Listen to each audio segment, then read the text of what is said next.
राम राम सबको। कैसे हो आप लोग? आशा करती हूँ आप सब ठीक होगे। और कार्तिक का महीना चल रहा है जो कि बहुत ज़्यादा शुभ फलदायी होता है। और इस महीने में भगवान श्री नारायण का नाम लेने से सबकी मनोकामनाएं पूरी होती है। और जो भी आपके मन में जो दुविधाएं हैं वो सब खत्म हो जाती हैं।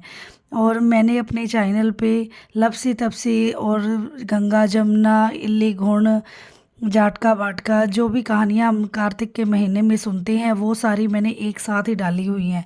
और आप मेरे चैनल पे जाके क्लिक करके कार्तिक महीने की सारी कहानियाँ एक साथ बहुत ही कम टाइम में सुन सकते हैं। और मेरी वीडियो अच्छी लगती है तो चैनल को लाइक शेयर और सब्सक्राइब ज़रूर करें। आपके सब्सक्राइब और लाइक से मुझे बहुत मोटिवेशन मिलती है। चलो हम कार्तिक मास का 9वां अध्याय शुरू करते हैं। राजा पृथु ने कहा, हे मुनि श्रेष्ठ नारद जी, आपने कार्तिक माह के व्रत में जो तुलसी की जड़ में भगवान विष्णु का निवास बताकर उस स्थान की मिट्टी की पूजा करना बतलाया है। अतः मैं श्री तुलसी जी के महात्म्य को सुनना चाहता हूँ। तुलसी जी कहाँ और किस प्रकार उत्पन्न हुई यह बताने की कृपा करें। नारद जी बोले, राजन, अब आप तुलसी जी की महत्ता तथा उनके जन्म का प्राचीन इतिहास ध्यान पूर्वक सुनिए। एक बार देवगुरु बृहस्पति और देवराज इंद्र भगवान शंकर का दर्शन करने कैलाश पर्वत की ओर चले। तब भगवान शंकर ने अपने भक्तों की परीक्षा लेने के लिए जटाधारी दिगंबर का रूप धारण कर उन दोनों के मार्ग में अवरोध उत्पन्न किया। यद्यपि वह तेजस्वी, शांत, लंबी भुजा और चौड़ी छाती वाले घोर वर्ण अपने विशाल नेत्रों से युक्त तथा सिर पर जटा धारण किए बैठे थे, तथापि उन भगवान शंकर को न पहचान कर इंद्र ने उनसे उनका नाम व धाम आदि पूछते हुए कहा कि क्या भगवान शंकर अपने स्थान पर है या कहीं गए हुए हैं। इस पर तपस्वी रूप भगवान शिव कुछ नहीं बोले। इंद्र को अपने त्रिलोकीनाथ होने का गर्व था। उसी अहंकार के प्रभाव से वह चुप किसी प्रकार रह सकता था। उसने क्रोधित होते हुए उस तपस्वी को धुड़क कर कहा, अरे मैंने तुझसे कुछ पूछा है और तू उसका उत्तर भी नहीं देता।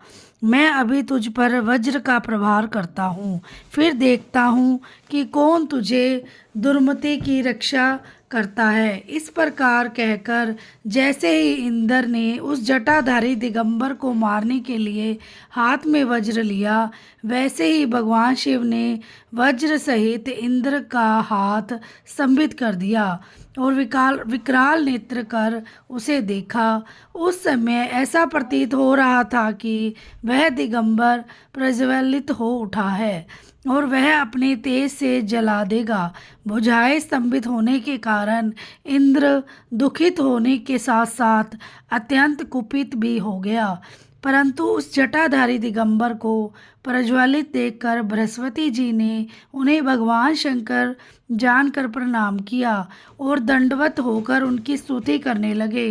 बृहस्पति भगवान शंकर से कहने लगे, हे दीनानाथ, हे महादेव, आप अपने क्रोध को शांत कर लीजिए और इंद्र के इस अपराध को क्षमा कीजिए। बृहस्पति के यह वचन सुनकर भगवान शंकर ने गंभीर वाणी में कहा, मैं अपने नेत्रों से निकाले हुए क्रोध को किस प्रकार रोकूं।